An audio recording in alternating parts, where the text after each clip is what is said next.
ជំរាបសួរសួស្តីអ្នកនរគ្នាស្វាគមន៍មកកាន់វីដេអូដំបូងនៃដំណើរកម្សាន្តរបស់ខ្ញុំនៅឯខេត្តសៀមរាប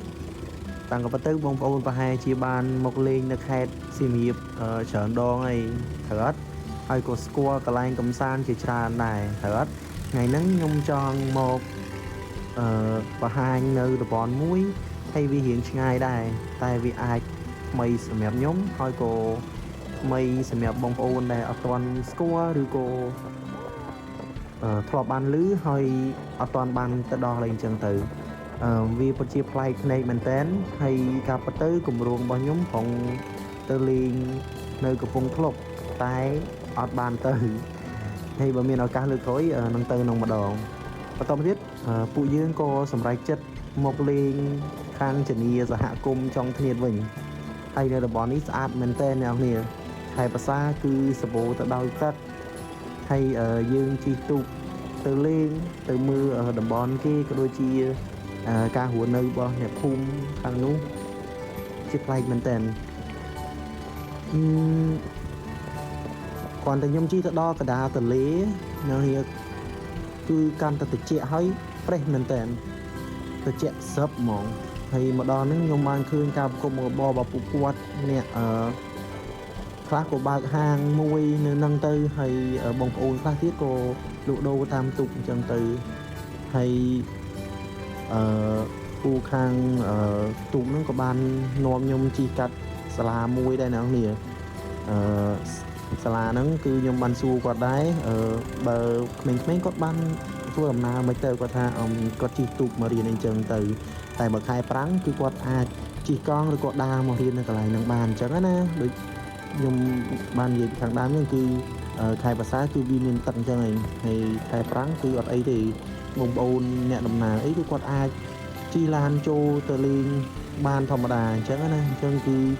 ការរៀនរបស់ក្មេងៗគឺគាត់ដូចគ្នាដែរអញ្ចឹងខែប្រាំងគាត់ទៅដោយខ្លួនឯងទៅហើយខែភាសាគឺគាត់ជិះទូកដោយ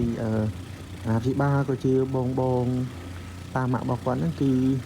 ជូនគាត់ទៅសាលាអញ្ចឹងទៅហើយបន្តមកទៀតហ្នឹងពូក៏បានជូនខ្ញុំទៅលេងនៅវត្តមួយឥឡូវនេះគឺគាត់បានជូនខ្ញុំមកដល់ខ្លោងទ្វារវត្តនេះគឺជាខ្លោងទ្វារវត្តដែលនៅកណ្ដាលទន្លេហ្នឹងអ្នកនាងគឺមានឈ្មោះថាវត្តសវណ្ណសាគរវានៅឆ្ងាយដែរអ្នកនាងនៅកណ្ដាលទន្លេ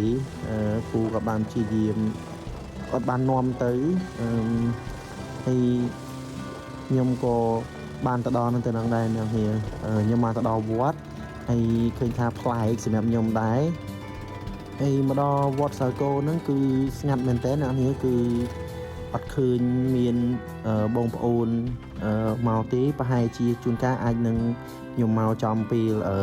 ហួសម៉ោងហើយអញ្ចឹងណាអត់សូវមានមនុស្សទេប៉ុន្តែមកទីនេះគឺស្អាតមែនតើអ្នកនាងគឺ fresh ហ្មងគឺត្រជាក់ហើយនិយាយទៅបរិយាកាសនៅគឺហ្នឹងគឺខ្ញុំចូលចិត្តហ្មងវាធ្វើខ្ញុំមានអារម្មណ៍ថាស្រស់ស្រាយអញ្ចឹងណាអ្នកនាងហើយបន្តទៀតខ្ញុំក៏ឃើញមេឃអត់ស្រួលក៏ខ្ញុំឲ្យពូគាត់ជូនត្រឡប់ទៅវិញហើយជិះមកតាមផ្លូវហ្នឹងគឺឃើញមានកកូលជាច្រើនហើយក៏ពូគាត់បានជិះទៅគៀកទៅក៏ឃើញថាគេដាក់សូឡាហ្នឹងប្រហែលជាសម្រាប់បងគាត់រកត្រីឬក៏បង្កប់អាជីវកម្មពេលព្រលឹមឡើងអីចឹងណាគឺយើងមានសាលាអញ្ចឹងទៅហើយនេះគឺយើងបានត្រឡប់ទៅវិញយើងចេញមកតាមខ្លោងទ្វារហើយនេះគឺខ្លោងទ្វារវត្តសវណ្ណសាគរហើយបន្តមកទៀតហ្នឹងគម្រោងរបស់ខ្ញុំថាមកមើលថ្ងៃលិចនៅជើងភ្នំក្រោមហ្នឹងទេនេះនេះគឺភ្នំជើងភ្នំក្រោមរបស់យើងអញ្ចឹងណាហើយតាំងគាត់ហើយក៏ plan ហ្នឹងគឺវា fail ដោយសារតែភ្លៀងនេះដូចខ្ញុំបាន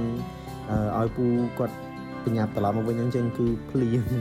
ចឹងហើយសំណាងជាមកដល់តាន់ហើយក៏បានឡើងមកអត់បានមើលថ្ងៃលិចទេតែក៏បានមើលទេសភាពផ្សេងៗអញ្ចឹងទៅ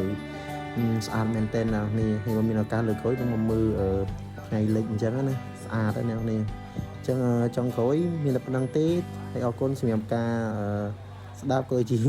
ទស្សនានៅការបកស្រាយរញ៉េរញ៉ៃរបស់ខ្ញុំបាយបាយ